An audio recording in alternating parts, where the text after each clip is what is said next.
Assalamualaikum warahmatullahi taala wabarakatuh. Hari ini saya akan membincangkan secara ringkas 5 minda asas seorang CEO. Yang pertama, minda sebagai seorang pengawas. Yang kedua, minda sebagai seorang yang mengatur strategi. Yang ketiga ialah minda sebagai seorang pembina. Yang keempat, minda sebagai seorang penghubung. Dan yang kelima, minda sebagai seorang pemimpin. Kelima-lima minda ini perlu ada kepada seorang CEO agar dia tahu apakah peranan dia di dalam organisasi dan dia tidak terlampau terikut-ikut untuk melakukan satu dua perkara yang dia minat saja, sedangkan tanggungjawabnya amat besar. Yang pertama, minda sebagai pengawas ini satu minda yang sangat penting kerana seorang CEO itu kena ingat dia mentadbir dan mengurus perniagaan bagi pihak pemegang saham.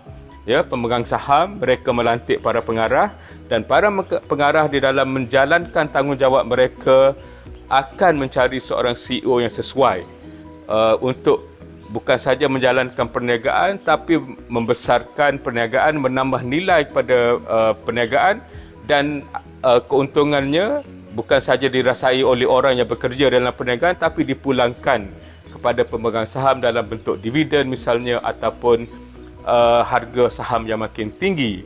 Jadi seorang CEO tu kena ingat ya, bila dia mentadbir, mengurus, membuat keputusan, dia memikul bebanan yang besar iaitu untuk memastikan apa yang dia jaga itu ditadbir dan diurus dengan penuh cermat, penuh jujur dan penuh amanah. Ini satu minda yang sangat mustahak. Jadi bukannya jawatan CEO itu satu jawatan yang glamour, jawatan yang membawa kepada kemasyhuran, tapi ianya kedudukan yang membawa tanggungjawab yang berat. Dan ini adalah satu perkara yang harus diambil serius oleh sesiapa saja yang menjadi CEO. Yang kedua ialah tentang seorang strategis. Ya, kerana dalam berniaga kita kena cari jalan bagaimana kita nak memenuhi keperluan pelanggan. Jadi ini merupakan isu-isu strategik. Di sudut mana pasaran yang kita nak cuba masuk, siapakah pelanggan-pelanggan yang ada dalam segmen pasaran yang kita tuju itu, dari segi apa yang mereka suka, apa yang mereka tidak suka, apakah isu yang ada pada mereka yang dapat kita selesaikan dengan produk ataupun dengan perkhidmatan yang kita berikan. Jadi ini merupakan perkara-perkara strategik yang kena diambil kira daripada awal. Perniagaan bukannya terus kepada membeli barangan untuk dijual. Itu hanyalah proses, tapi kita kena kaji dari segi di mana kita mahu berniaga, siapa pesaing kita, siapa orang yang akan membantu kita dari segi membekalkan barangan, misalnya membantu dari segi logistik dan seumpamanya. Dan kemudian dari situ dibina satu model perniagaan berdasarkan strategi yang telah dipilih. Jadi CEO kena memahami perkara ini dan di dalam kerja harian dia kena sentiasa memastikan perniagaan terus berjalan ke arah yang dituju.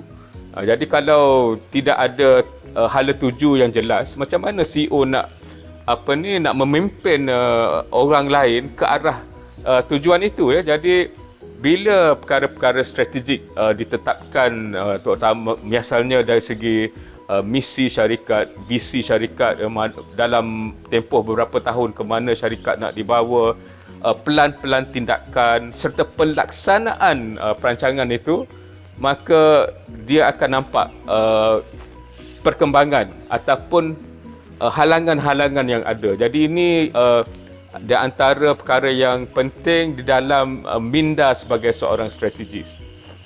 Yang ketiga ialah minda seorang pembina. Ini bukan nak bina rumah ya, tapi nak bina perniagaan. Bila kita cerita tentang strategi, kita cerita tentang model perniagaan. Kita ada gambaran di dalam kepala kita macam mana perniagaan nak dijalankan, produk yang dia nak keluarkan, cara mengeluarkan produk, segmen pasaran, pemasaran dan seumpamanya. Tapi melaksanakannya itu memerlukan seorang yang mempunyai keupayaan untuk membina perniagaan. Jadi sebab itulah kadang-kadang bila seseorang CEO misalnya terlampau menghabiskan masa dalam perkara-perkara operasi misalnya, dia mungkin terlepas pandang banyak perkara lain. Jadi membina perniagaan ini ialah untuk yang pertama, seperti yang kita bincangkan dalam minda strategik, pastikan ada strategi, ada pilihan-pilihan yang telah dibuat. Dan dalam fasa pembinaan perniagaan, di sinilah pentingnya memastikan ada sistem pengeluaran yang berkesan, ada tenaga-tenaga manusia yang akan menjalankan perniagaan, dan mereka bukan hanya boleh dibawa masuk dan terus dapat menjalankan perniagaan mereka. Mereka harus diberi kefahaman tentang arah tuju syarikat, apa yang syarikat mahu lakukan, dan peranan masing-masing dalam memastikan syarikat terus berkembang.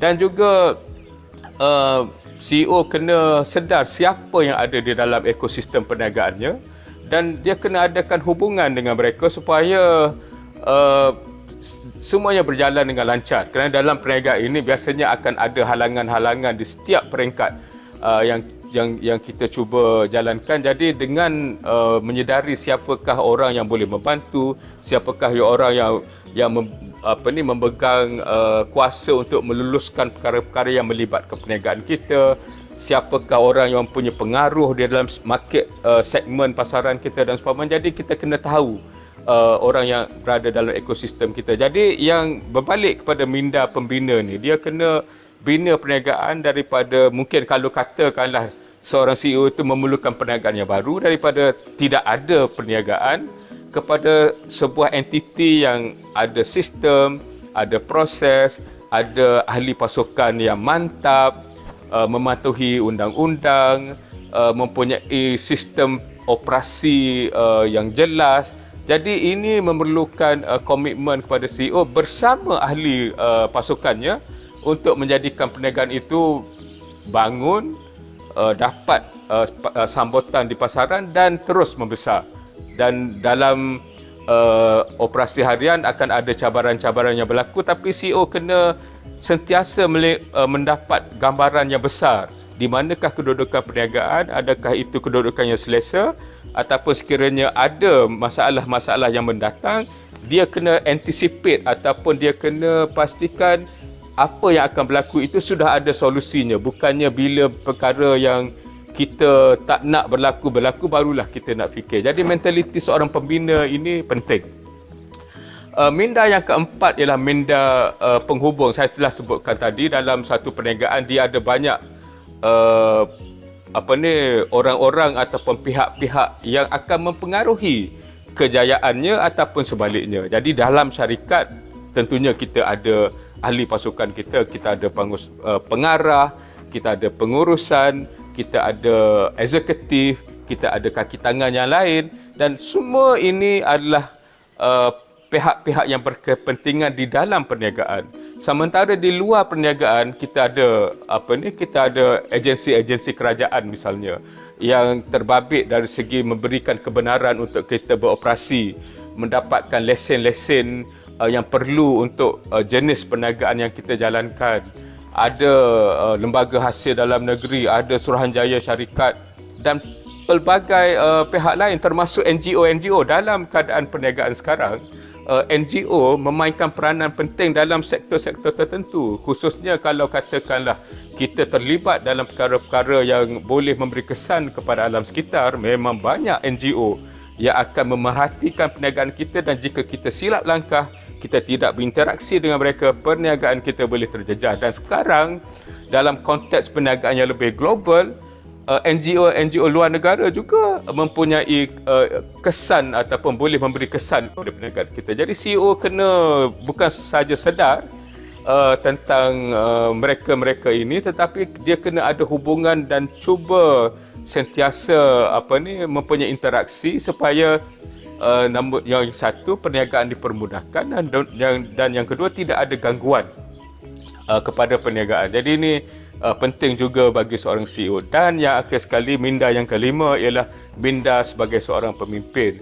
Mahu tidak mahu, CEO ialah pemimpin dalam mana-mana perniagaan. Dan bila kita sebut pemimpin, maknanya tanggungjawab yang paling basic ataupun asas ialah untuk membawa perniagaan dari titik A kepada titik B.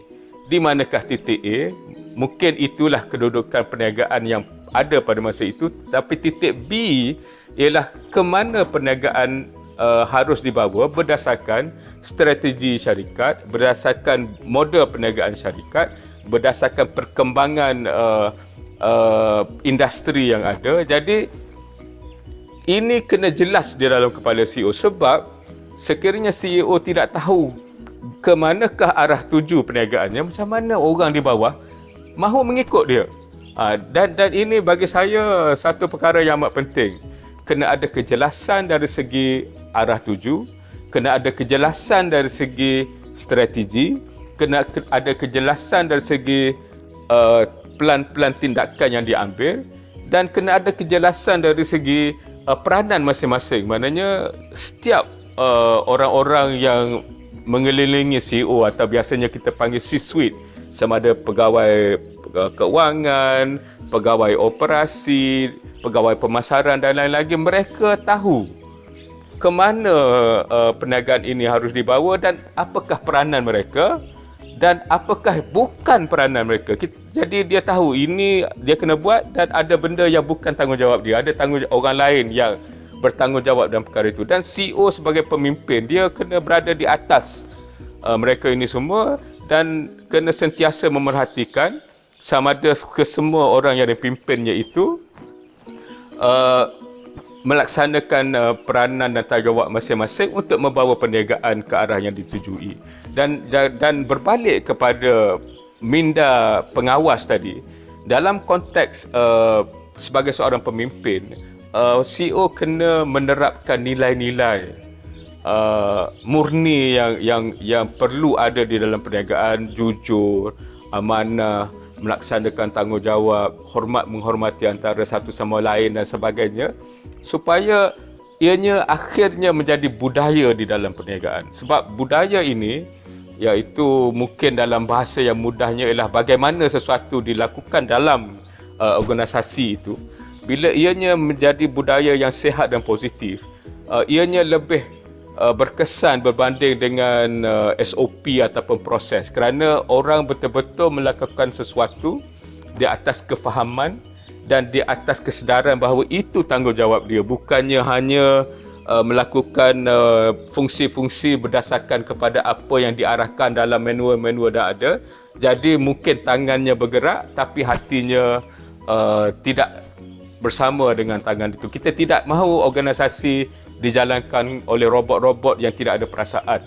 Sebab kita mahu orang bukan setakat memberi apa yang perlu mereka berikan, tapi kadang-kadang melebihi daripada apa yang mereka harus berikan supaya organisasi dapat dilonjakkan kepada kedudukan yang lebih cemerlang. Jadi sebagai pengakhiri sesi ini, kita ingat ada 5 minda CEO: minda pengawas, minda strategik, minda pembina, minda penghubung, dan yang kelima ialah minda pemimpin. Dan setiap CEO mahu tidak mahu kena ada perkara-perkara ini dalam mindanya. Jadi supaya dia tak dapat menjalankan peranan sebagai orang nombor 1 di dalam organisasi ataupun perniagaan yang dipimpinnya. Sekian, wabillahi taufiq wal hidayah. Assalamualaikum warahmatullahi taala wabarakatuh.